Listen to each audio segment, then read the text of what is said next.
बिस्मिल्लाहिर्रहमानिर्रहीम। अस्सलाम वालेकुम। दो टॉपिक्स को यहाँ डिस्कस कर रहा हूँ। एक भाई ने सवाल किया, वो कहते हैं कि उनके वालिद की वफात हो गई।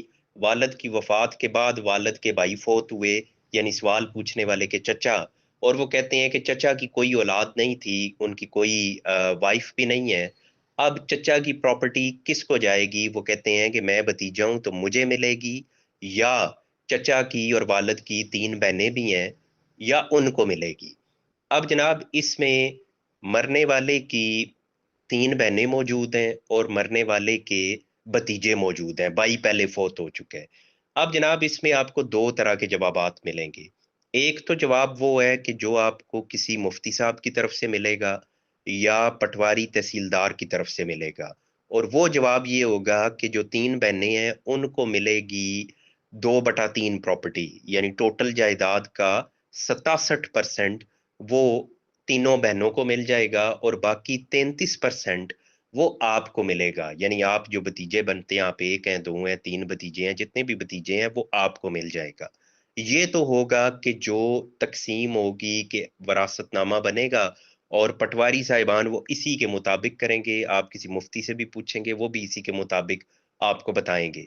लेकिन इसी तरह जैसे आपने क्वेश्चन किया, इसी तरह एक यूट्यूब के सब्सक्राइबर थे, तो उन्होंने एक शेयर की, एक फैसला शेयर किया अदालती, जिसके मुताबिक ये किया गया कि बहनों की मौजूदगी में भतीजों को महरूम कर दिया गया। अदालत ने ये कहा कि बहनें जिंदा हैं, तमाम प्रॉपर्टी बहनों को मिलेगी। यानी आपके केस में तमाम प्रॉपर्टी आपकी जो तीन फुफ्फो हैं उनको मिलेगी, आपको नहीं मिलेगी। ये है अदालती फैसले की रोशनी में। इस अदालती फैसले से किसी भी मुफ्ती साहब से आप बात करेंगे वो भी इख्तलाफ करेंगे, पटवारी साहिबान तहसीलदार साहिबान से बात करेंगे वो भी इख्तलाफ करेंगे। वो कहेंगे कि हम तो इस तरह से नहीं देते होते, हम तो देते हैं 2/3 बहनों को, मरने वाले की बहनों को, और बाकी मरने वाले के भतीजों को। और मैं भी इसी से इत्तेफाक करता हूँ कि 2/3 उनका बनता है बहनों का, और 1/3 बनता है भतीजों का। लेकिन अदालती फैसला वो, क्योंकि सुप्रीम कोर्ट का फैसला है, जब वो मौजूद है तो उसके आगे फिर किसी की जाहिर है नहीं चल सकती। ऐसी सूरत में क्योंकि उस फैसले के मुताबिक तमाम प्रॉपर्टी मिली हुई है मरने वाले की बहनों को, तो उस पे अगर आप जाएंगे तो यस, आपकी फुफियों को तमाम प्रॉपर्टी ये चली जाएगी, आपकी फुप्पो और मरने वाले की बहनें। आगे आ जाएं, दूसरा क्वेश्चन। ये बेसिकली मुझसे नहीं पूछा गया, फेसबुक पे किसी ग्रुप में इस तरह का क्वेश्चन था तो मेरे सामने भी आया।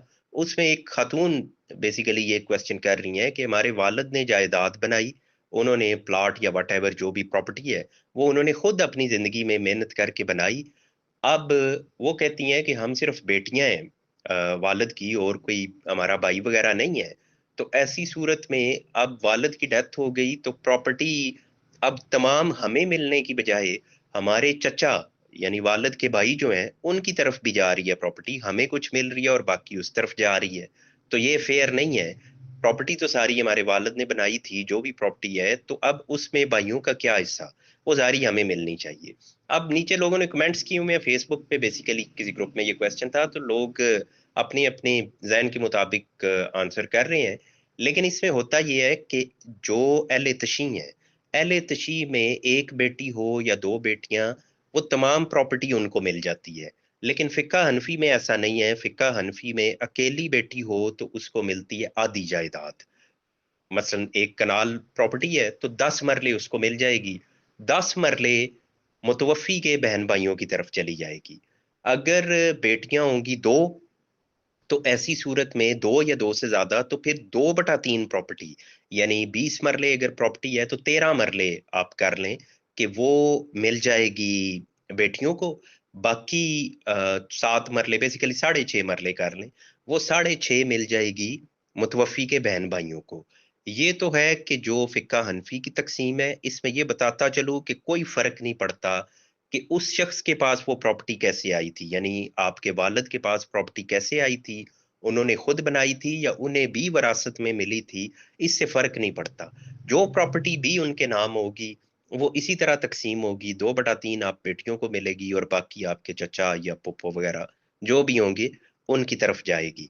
हाँ, अगर अहले तशी हो तो फिर सारी मिल सकती है, या अगर आपके वालिद अपनी जिंदगी में दे जाएं, जिंदगी में वो इख्तियार रखते हैं, वो सारी की सारी प्रॉपर्टी आपके नाम कर जाएं, वो कर सकते हैं। इसी तरह अगर आपकी वालदा यानी आपके वालिद की बेवा अगर वो भी मौजूद हों तो उनको भी मिलेगी, उनको 8वां हिस्सा मिलता है। 67% आप बेटियों का हो गया, 12.5% हो गया आपकी वालदा का, और बाकी रह जाता है तकरीबन 20-21%। वो फिर आपके चचा और फुप्पो वगैरह, वो उनकी तरफ जाएगा।